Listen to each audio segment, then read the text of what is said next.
বিধ্বস্ত পথে জীয়াতু ভোগাইছে পথচাৰীক। এই মুহূৰ্তত মই উপস্থিত আছোঁ ধেমাজি হেৰামত আৰু ধেমাজি পৌৰসভাৰ ৬ নম্বৰ ৱাৰ্ডৰ এটা পথ আপোনালোকক আমি দেখাব বিচাৰিছোঁ।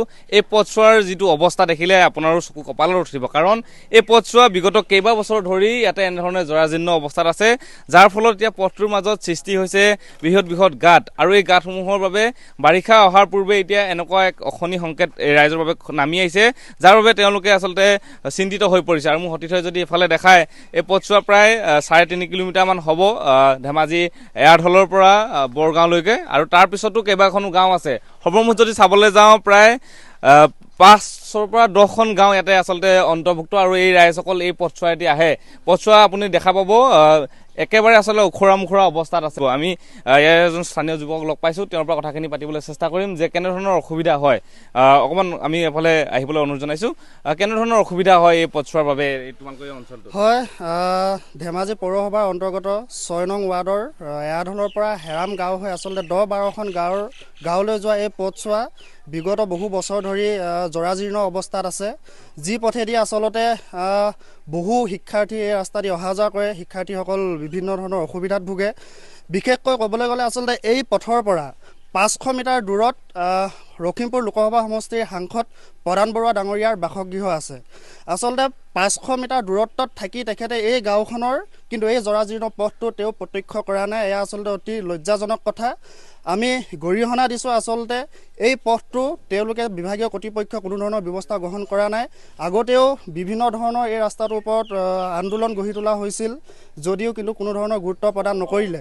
আচলতে যিদিনা আচলতে এই ৰাস্তাটোত আপোনাৰ খলা বোমাসমূহ পৰি যেতিয়া ছাত্ৰ ছাত্ৰী এজনে মৃত্যু আঁকোৱালি ল'বলগীয়া হ'ব, সেই সময়তহে চাগে বিভাগীয় কৰ্তৃপক্ষই চকু মেলি চাব। এয়া আচলতে অতি দুখৰ বিষয়, আৰু গাঁৱৰ ৰাইজে যথেষ্ট জীয়াতু ভোগা পৰিলক্ষিত হৈছে এই ৰাস্তাটোত। গতিকে আমি বিভাগীয় কৰ্তৃপক্ষক আহ্বান জনাব বিচাৰিম যাতে এই পথটো অতি শীঘ্ৰে নিৰ্মাণ কৰে। যদি নিৰ্মাণ নকৰে তেনেহ'লে গাঁওবাসী ৰাইজৰ লগতে আমি অসম জাতীয়তাবাদী যুৱ ছাত্ৰ পৰিষদ ধেমাজি সদৰ আঞ্চলিক সমিতিয়ে গণতান্ত্ৰিক আন্দোলন গঢ়ি তুলিবলৈ বাধ্য হ'ম।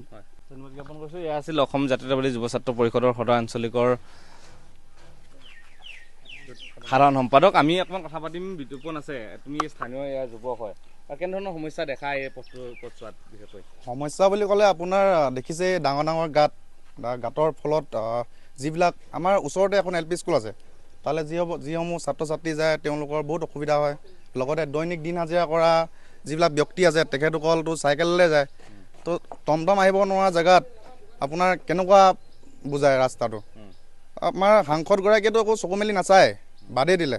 আৰু স্থানীয় বিধায়ক আছে, তেখেতক আমি দাবী জনাইছোঁ যে অতি শীঘ্ৰে আমাৰ ৬ নং ৱাৰ্ডৰ হেৰাম গাঁৱৰ পথটি মেৰামতি কৰি ৰাইজৰ সমস্যাসমূহ সমাধান কৰিব লাগে।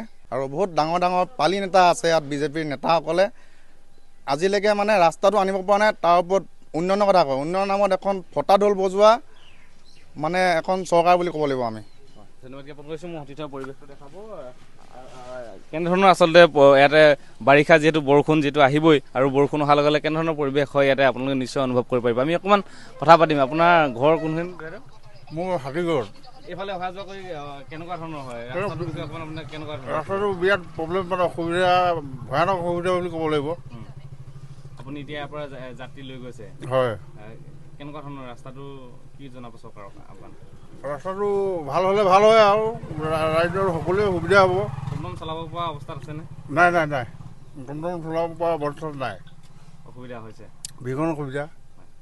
বাৰিষা হ'লেতো উপায় নাই আৰু। হয়, ধন্যবাদ জ্ঞাপন কৰিছোঁ। এওঁ এগৰাকী চালক, আৰু তেওঁ পথচাৰীক ইয়াৰ পৰা লৈ ইতিমধ্যে গৈছে, কিন্তু এই পথছোৱাইদি টমটম অথবা মটৰচাইকেল চলোৱাৰ কোনো পৰিৱেশ ইতিমধ্যে নাই বুলি তেওঁলোকে উল্লেখ কৰিছে, আৰু দাবী কৰিছে যে অতি শীঘ্ৰে এই পথছোৱা নিৰ্মাণ কৰি দিব লাগে। কাৰণ এই পথছোৱাৰ সমীপতে 500 মিটাৰ দূৰৈতে আচলতে সাংসদ প্ৰধান বৰুৱাৰ বাসগৃহ, আৰু ইয়াৰ পৰা কিছু দূৰৈত 1 কিলোমিটাৰমান ডিষ্টেঞ্চতে আচলতে ধেমাজি পৌৰসভাৰ সভানেত্ৰীগৰাকীও বাসগৃহ আছে।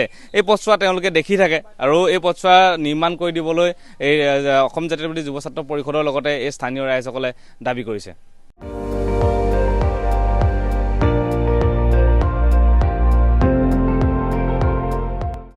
আপুনি চাই আছে ND24, সৰ্বশ্ৰেষ্ঠ নহয় সৰ্বোত্তমৰ দৌৰ।